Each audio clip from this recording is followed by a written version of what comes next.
আমের মৌসুমে ছোট বড় সবাই কাঁচা পাকা আমের আমসত্ত্ব খেতে খুবই পছন্দ করে। হ্যালো এভরিওয়ান, আজকে চলে আসলাম আপনাদের মাঝে নতুন একটা রান্নার রেসিপি নিয়ে। আজকে আমি আপনাদেরকে করে দেখাবো কাঁচা আমের আমসত্ত্ব। কাঁচা আমের আমসত্ত্বটা খেতে কিন্তু খুবই টেস্টি হয় এবং এটা বানানো খুবই ইজি। এখানে ফার্স্টেই আমি 5টা আম খুব সুন্দরভাবে খোসা ছাড়িয়ে ধুয়ে নিচ্ছি। এরপরে আমগুলোকে আমি আমের আঁটি থেকে খুব সুন্দরভাবে ছোট ছোট করে কেটে নেব। এবার একটা পাত্রে পরিমাণ মতো পানি দিয়ে এর ভিতরে আমগুলোকে আমরা দিয়ে দিব।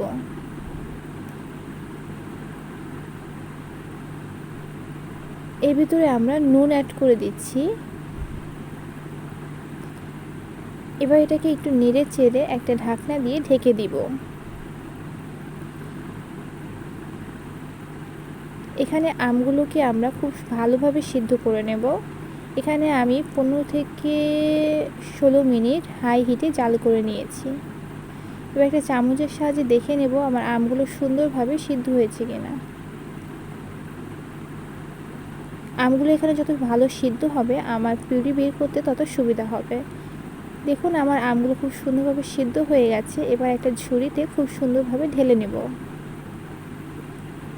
এবার এই আমগুলোকে একটা ছাঁকনি বা গ্রেটারের সাহায্যে এবং আপনারা এটা ব্লেন্ড করেও এর থেকে পিউরি বের করে নিতে পারেন।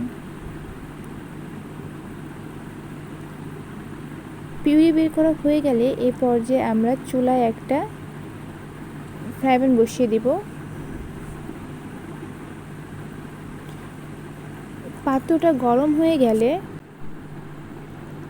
আস্তে আস্তে করে আমের পিউরিগুলো এর ভিতরে ঢেলে দিব।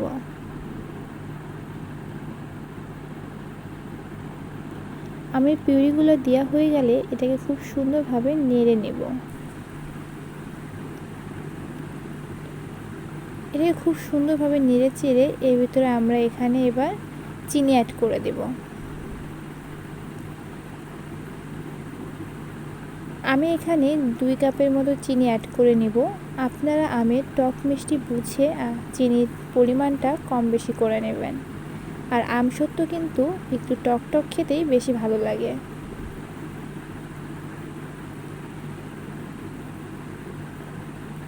কিছুক্ষণ জাল করে নেওয়া হয়ে গেলে দেখবেন চিনি থেকে পানি ছাড়া শুরু করে দেবে। আর এখানে কিন্তু এক্সট্রা পানি অ্যাড করার কোনো দরকার নেই। আপনারা চাইলে এ পর্যায়ে ফুড কালার ইউজ করে নিতে পারেন। এখন আমি দিয়ে দিচ্ছি স্বাদ মতো নুন। আর আজকে আমি আপনাদেরকে কোনো রকম ফুড কালার ছাড়াই এই আমসত্ত্বটা করে দেখাবো। এখানে এবার আমরা কিছু পরিমাণে চিলি ফ্লেক্স অ্যাড করে নিয়েছি। এটার জন্য স্বাদটা খুব সুন্দর আসবে। এবার এটাকে খুব সুন্দরভাবে নাড়াচাড়া করে নেব এবং এটাকে প্রতিনিয়তই নাড়তে হবে যাতে নিচে না লেগে যায়। আমসত্ত্ব যদি নিচে লেগে যায় তাহলে তিতা তিতা স্বাদ হবে এবং কালারটাও নষ্ট হয়ে যাবে। এবার একে খুব সুন্দরভাবে জাল করে নেব। দেখুন এখনই এই আমসত্ত্ব থেকে কি সুন্দর একটা কালার আসছে। এবার এটা হয়ে গেলে একটা স্টিলের থালা নিয়ে নেব। থালাটাকে অবশ্যই শুকনো হতে হবে।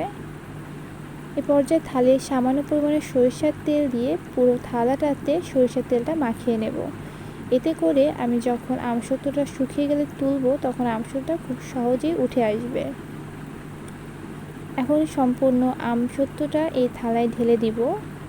আপনারা চাইলে 2টা থালাতেও ঢেলে নিতে পারেন, সেক্ষেত্রে আমসত্ত্বটা পাতলা হবে। আমি আজকে একটু মোটা করেই বানাবো। খুব সুন্দরভাবে আমসত্ত্বটা ট্যাপ ট্যাপ করে নেওয়ার পরে এটাকে আমরা 3 থেকে 4 দিন রোদে শুকিয়ে নেব। দেখুন এখন কি সুন্দর কালার আসছে। আর 3 থেকে 4 দিন কড়া রোদে শুকিয়ে নিলে আমসত্ত্ব এটা যে কাঁচা আমের না পাকা আমের সেটা বোঝাই যাবে না। আমি 4 থেকে 5 দিন এটা রোদে শুকিয়ে নেওয়ার পর দেখুন এত সুন্দর কালার আসছে। আপনারাও জানাবেন আপনাদেরটা কেমন হয়েছে। আজকে এ পর্যন্তই। টাটা সবাইকে।